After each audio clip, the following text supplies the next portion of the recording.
deep down, all preachers and leaders hope that at the end of our lives, we will have preached one sermon as good and true as Bishop T.D. Jakes. Would you put your hands together and welcome to the stage the one, the only, Bishop T.D. Jakes! Pastor T.D. Jakes, one of America's most influential religious leaders, now faces a reality few could have imagined: life behind bars. A name that once filled arenas, inspired millions, and shaped conversations around faith and leadership is now being tied to something no one saw coming. How does someone rise to that level of influence and then find themselves facing such serious allegations? What really happened behind the scenes? And more importantly, what does this mean for the millions who trusted his voice? Stay with this, because the deeper this story goes, the more shocking each layer becomes. Background of Pastor T.D. Jakes. Early life began on June 9, 1957, in South Charleston, where Thomas Dexter Jakes entered a modest home as the youngest of 3 children.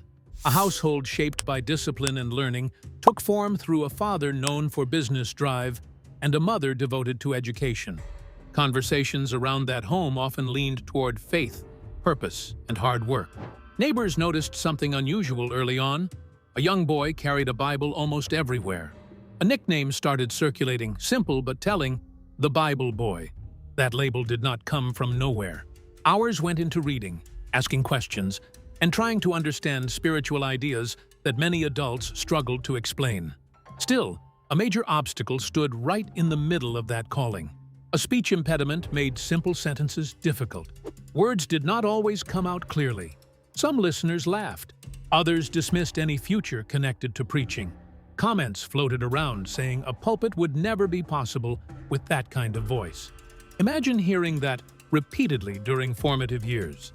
Would confidence grow or shrink? Would passion fade or burn even stronger? Life took a heavy turn at age 10. A father fell seriously ill with kidney failure, and that illness did not pass quickly. Daily routines shifted. School, home responsibilities, and hospital visits blended into one demanding rhythm. Caregiving became part of growing up. A young boy stood beside a mother, helping in ways that many adults would find overwhelming. Watching a parent struggle changes perspective fast. Questions begin to surface. Why does suffering come? Why do strong people weaken? Why do some prayers seem unanswered? Those years carried emotional weight that left deep marks. In 1973, loss became real with a father's passing. Grief settled in, but so did a different kind of strength. Endurance developed quietly. Compassion grew without needing to be taught in a classroom. That period planted seeds for future messages about pain, perseverance, and faith under pressure. By 1976, something shifted. At 19, a first sermon took place. Picture that moment for a second. A young man once told that speaking clearly would never happen, now standing before a group, delivering a message. Words may not have been perfect, but conviction carried each sentence forward. Listeners felt sincerity more than flawless delivery. Could that early rejection have built a stronger foundation instead of breaking confidence? 3 years later, formal ordination followed, marking recognition from a broader faith community. Growth did not come overnight. Small steps stacked into larger progress. At age 23, a bold move happened. A church opened in Montgomery called Temple of Faith Church. This was not a grand building with stained glass and towering ceilings. This was a storefront. About 10 members formed the entire congregation. 10 people. That number raises a question. What kind of vision keeps someone committed with such a small start? Bills still needed to be paid, and ministry alone could not handle everything at that stage. A job at Union Carbide provided financial stability. Days likely felt long, balancing work shifts and church responsibilities. Energy stretched thin, yet consistency stayed intact. That season revealed discipline. Faith did not replace effort. Effort supported faith. Education also played a role. Studies in biblical teachings deepened understanding and sharpened communication. Friends International Christian University awarded a bachelor's degree in 1985, followed by a master's degree in 1990, and eventually a doctor of ministry, in 1995. Academic growth met real-life experience, creating a blend of knowledge and lived insight. That combination often makes messages more relatable. People tend to listen when words connect with real struggles. Then came a major turning point in 1996. A relocation to Dallas changed everything. About 50 families and church workers made that move together, forming what would become the Potter's House. A first service drew more than 2,000 attendees. That jump from a small storefront to a crowd in the thousands feels almost unreal. How does growth happen that quickly? Word of mouth played a role. So did powerful messages that spoke directly to everyday struggles. Attendance kept rising. Within a few years, membership expanded beyond 28,000. That kind of growth does not come from chance alone. Leadership, organization, and a clear message all contributed. A large sanctuary eventually took shape, covering about 191,000 square feet. Construction cost reached around $45 million. Numbers like that can sound overwhelming, yet debt was cleared within 4 years. That pace raises eyebrows. What drives a community to give and support at such a level? Seating capacity reached about 7,600, with features like cascade seating, a wide stage, and space for a choir of hundreds. Services filled quickly. Multiple gatherings became necessary every Sunday, with attendance surpassing 23,000 regularly. Expansion continued beyond a single location, spreading to other campuses in cities like Fort Worth, Denver, and Los Angeles. Growth on that scale reflects more than numbers. It reflects influence. Beyond church walls, writing opened another avenue. More than 40 books came into existence, many reaching bestseller lists. One notable title, Instinct, stayed on a major list for 16 weeks.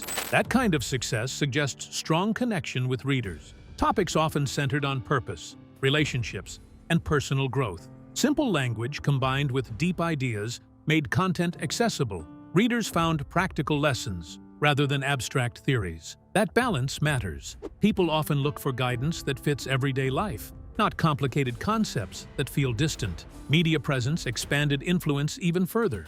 Television programming such as The Potter's Touch reached audiences across multiple continents. Broadcasts appeared on networks like Trinity Broadcasting Network and Black Entertainment Television. Viewers from America to Africa, Europe to the Caribbean tuned in regularly. A single message delivered from a stage in Dallas could reach homes thousands of miles away. That kind of reach changes impact. Technology became a tool for spreading ideas far beyond physical boundaries. Film production added another layer. Projects connected to this ministry earned more than $500 million at the box office. Titles like Jumping the Broom, Miracles from Heaven, and Sparkle helped bring faith-centered stories into mainstream entertainment. That move raised an interesting point. Can messages rooted in spirituality succeed in a competitive film industry? Results suggested yes. Audiences responded to stories that combined inspiration with relatable struggles. Recognition followed influence. Time once referred to this leader as America's best preacher. That kind of title does not come lightly. Advisory roles reached political levels, including conversations with multiple United States presidents. Participation in the 2009 inauguration of Barack Obama placed this voice on a national stage during a historic moment. That level of involvement shows respect across different areas of society. Large conferences became another hallmark. One event, Woman, Thou Art Loosed Conference, drew massive crowds. A gathering in Atlanta in 2004 hosted around 45,000 women. That number speaks volumes. What draws such a crowd year after year? My first point is the famine. And until you can deal with the famine, you will never get to better. Because the famine is a part of your journey. Messages focusing on healing, empowerment, and purpose resonated deeply. Attendees often described life-changing experiences. Shared energy in such large gatherings can be powerful. Looking back across this journey reveals a pattern. Early obstacles did not stop progress. A speech challenge once seen as a limitation became part of a larger story of persistence. Personal loss shaped empathy and depth in communication. Small beginnings built a foundation for large-scale impact. Consistency played a major role. Growth did not rely on sudden luck. Each phase built on the previous one. questions naturally come up. What if early criticism had been accepted as final truth? What if a storefront church had been seen as too small to matter? What if balancing a job and ministry had led to burnout instead of resilience? Each turning point carried a decision: continue or quit, believe or doubt, push forward or step back. Outcomes show which path was chosen repeatedly.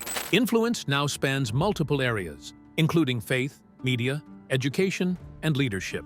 A single life connected to millions through different platforms. Messages once shared with 10 people in a small room now reach global audiences. That shift highlights the power of persistence combined with purpose. Growth may start quietly, almost unnoticed, but steady effort can expand reach over time. Every stage of this journey adds another layer to understanding. Early hardship builds character. Education sharpens thinking.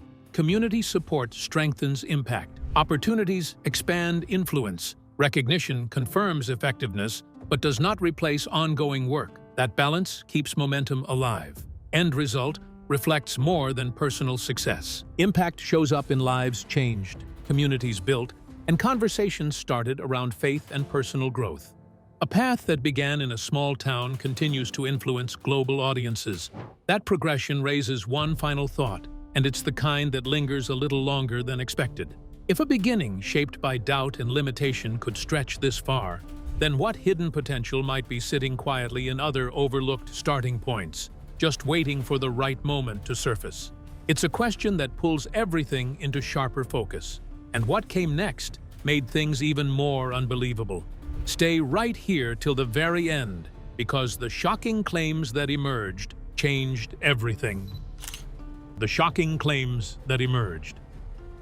Conversation around allegations connected to T.D. Jakes took a dramatic turn after appearances by Dwayne Youngblood on Larry Reed Live in late 2024.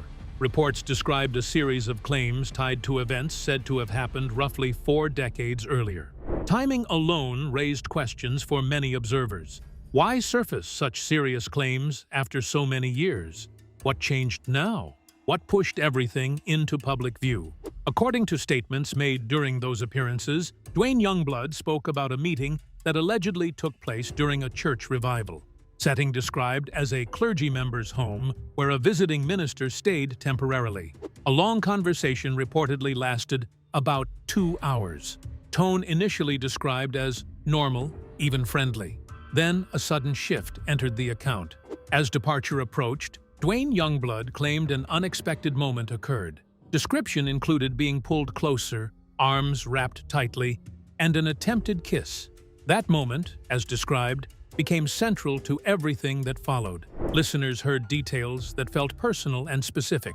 Language used during interviews painted a vivid scene. A young adult, around 18 or 19, caught off guard in a private setting. Reaction described as immediate discomfort and an attempt to leave. That alone sparked intense debate. Some asked whether memory after 40 years could remain that sharp. Others asked whether emotional moments leave deeper marks that never fade. Which side carried more weight? Allegations did not stop at that single encounter. Statements continued with claims about a phone call the following morning. According to Dwayne Youngblood, call came while a bath was taking place on the other end. That detail alone drew strong reactions online. Why mention such a specific setting unless memory felt unusually clear? During that alleged conversation, statements reportedly included a desire for exclusivity. Words described as wanting one person during visits to Pittsburgh. Conditions were also mentioned: no involvement with anyone else, according to the claim, and a promise of lifelong care. Such language sounded transactional to some ears. Others heard manipulation. Still others questioned authenticity entirely. As discussion spread, another name entered the conversation. Richard Youngblood, also a pastor, provided a separate account through a legal affidavit. Timeline shifted to around spring of 1986. Context described as a ministry trip where driving duties were involved. A hotel room with 2 beds set the scene. A simple overnight stay, at least at first glance. Then another unexpected claim appeared. According to that affidavit, Richard Youngblood described an incident during the night. Statement included movement from one bed to another. Physical closeness described as unwanted. A question reportedly asked in that moment referred to physical arousal. That detail shocked many readers. After leaving the bed, an attempted kiss was also claimed. Once again, a pattern seemed to form in public perception. Repeated behavior or coincidence? That became a major point of debate. More names soon surfaced, each adding another layer. Affidavits from multiple individuals began circulating. Timothy Anderson claimed similar inappropriate behavior, including an alleged attempt at a kiss. Additional affidavits came from Jeffrey S. Gray, Daniel B. Spaulding, LaShawn Youngblood, Joshua Munoz, and Landon Claiborne. Each statement aimed to support a broader narrative. But did multiple statements automatically confirm truth? Or could group dynamics influence shared claims? That question lingered in many discussions. Attention quickly shifted toward credibility. Background information about Dwayne Youngblood became widely known. Dwayne Youngblood was led to a district justice courtroom in Munhall because earlier this month he was charged yet again in connection with the molestation of a teenage boy. The young man, who's now 21, Records showed a conviction for sexual assault of a minor in 2008 and another offense involving corruption of minors in 2014. That history complicated public reaction. Some dismissed allegations immediately, pointing to past crimes. Others argued that past wrongdoing does not automatically erase the possibility of being a victim in a separate situation. Which perspective held stronger ground? Legal involvement added another layer of complexity. Tyrone Blackburn represented Dwayne Youngblood and issued a demand letter seeking $6 million to resolve the matter privately. That move sparked intense scrutiny. Financial demand raised obvious questions. Was this about justice or money? Could both exist at the same time? Public opinion split almost instantly. Controversy deepened when reports emerged that Tyrone Blackburn faced sanctions for submitting fabricated quotations linked to artificial intelligence usage. That detail shifted perception again. Trust in legal representation plays a major role in shaping narratives. If an attorney's credibility comes into question, what happens to the claims attached to that representation? Doubt grows quickly in such situations. Response from T.D. Jakes came through legal channels. A defamation lawsuit was filed in November, signaling a strong pushback. Filing such a case suggested confidence in denying allegations. However, decision later shifted. Lawsuit was voluntarily dismissed. That move created another wave of speculation. Why file and then withdraw? Strategic choice or reconsideration? Legal experts often explain that dismissal does not always signal weakness. Sometimes alternative legal strategies come into play. Still, public interpretation rarely stays neutral.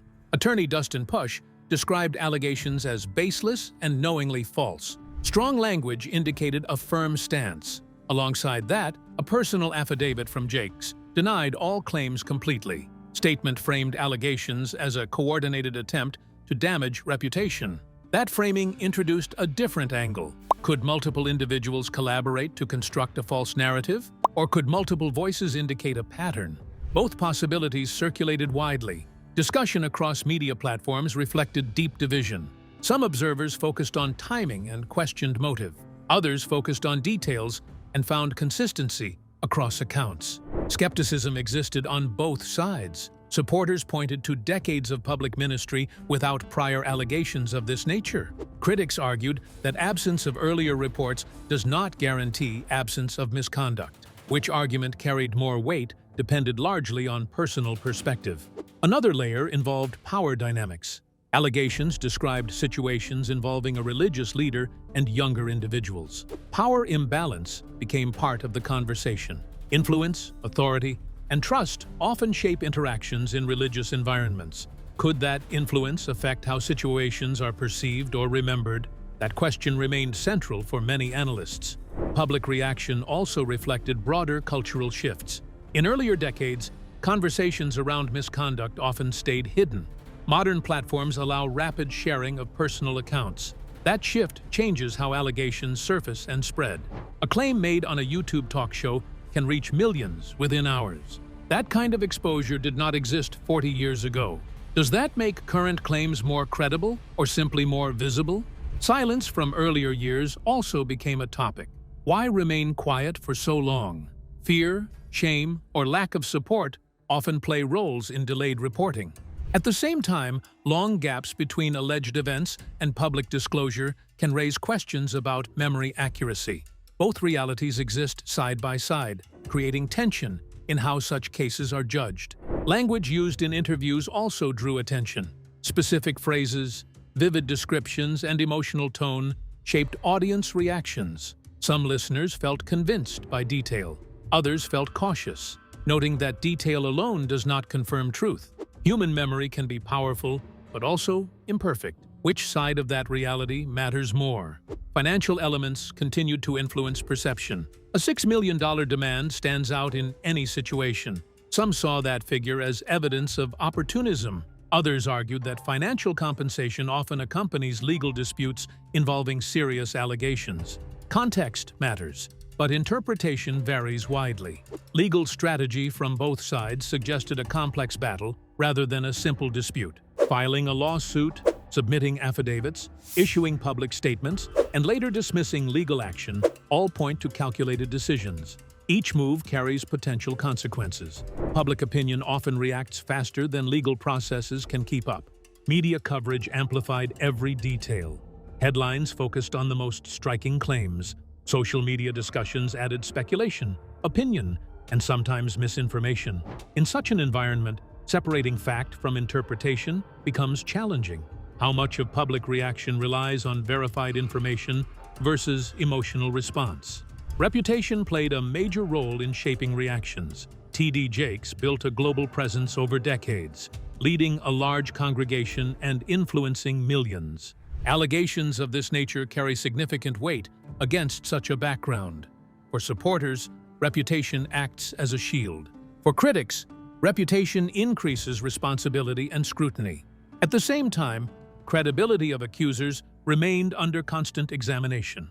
Past convictions, consistency of statements, and legal representation all influenced how claims were received. Public judgment often weighs both sides, sometimes unevenly. Another question lingered beneath everything. What outcome would bring clarity? Legal resolution? Public apology? Independent investigation? Each possibility carries different implications. Without a definitive conclusion, debate continues. In the end, conversation around these allegations reflects a mix of belief, doubt, evidence, and perception.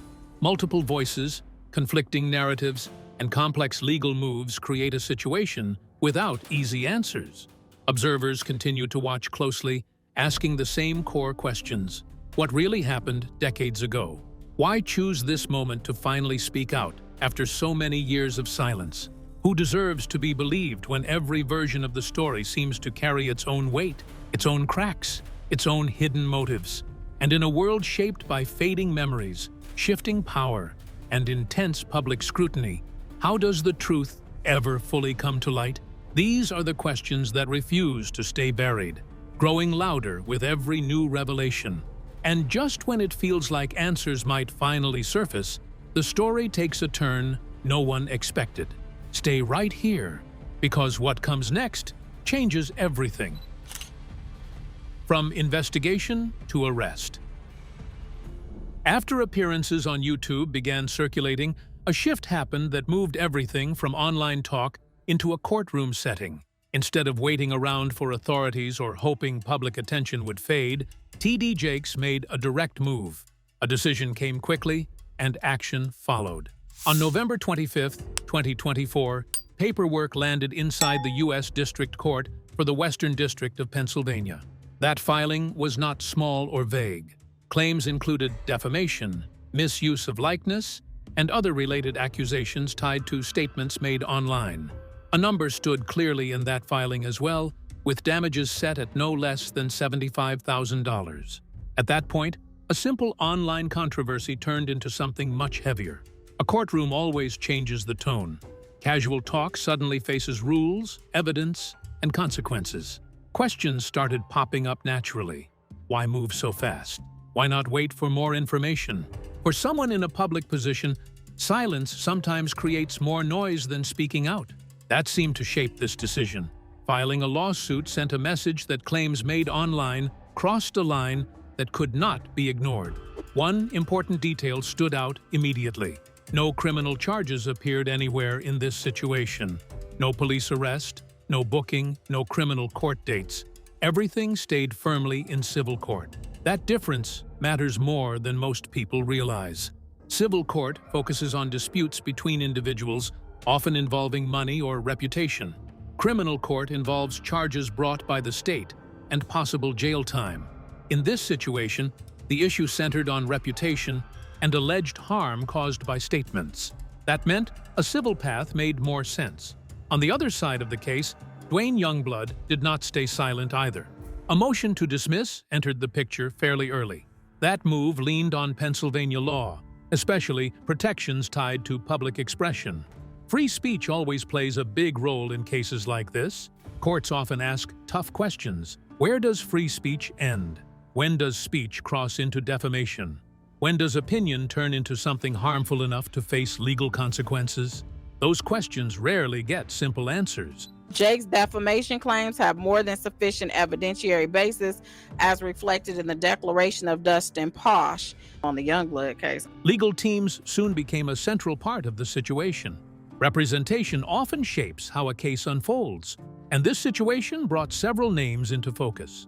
On one side, Dustin Push, Amy Roller, Devin Chwastik, and Darrell Janey handled representation for Jakes. That kind of legal lineup usually signals a serious approach. Multiple attorneys often divide responsibilities, covering research, filings, courtroom arguments, and strategy. On the other side, Tyrone Blackburn initially stepped in as defense counsel for Youngblood. At first glance, that seemed like a typical setup. Two sides, two legal teams, arguments moving back and forth. But then, something unexpected happened, and that moment shifted attention again. A major issue came up involving documents submitted to the court.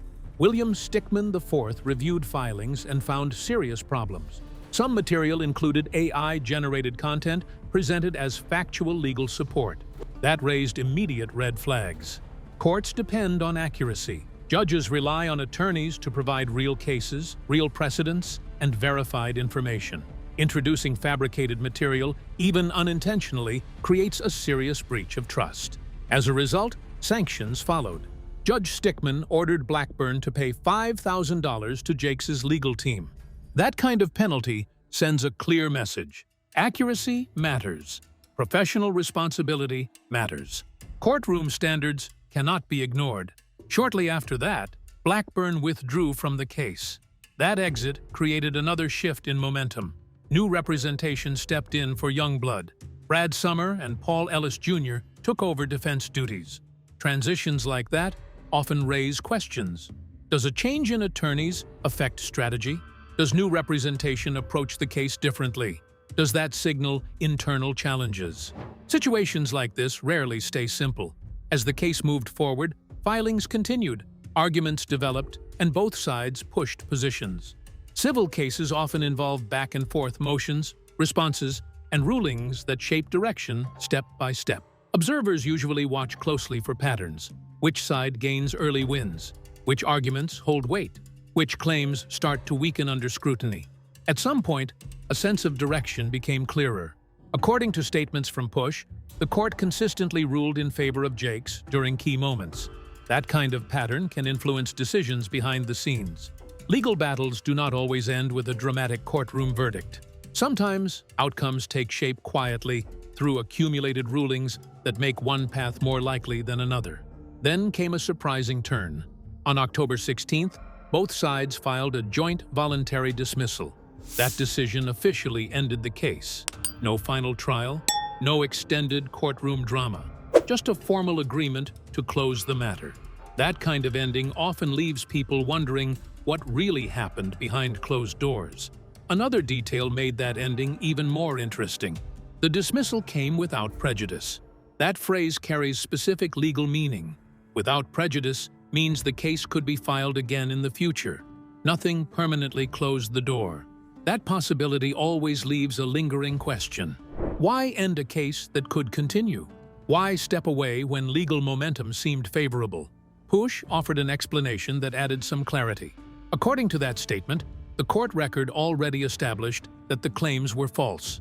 With that record in place, there was nothing further to pursue.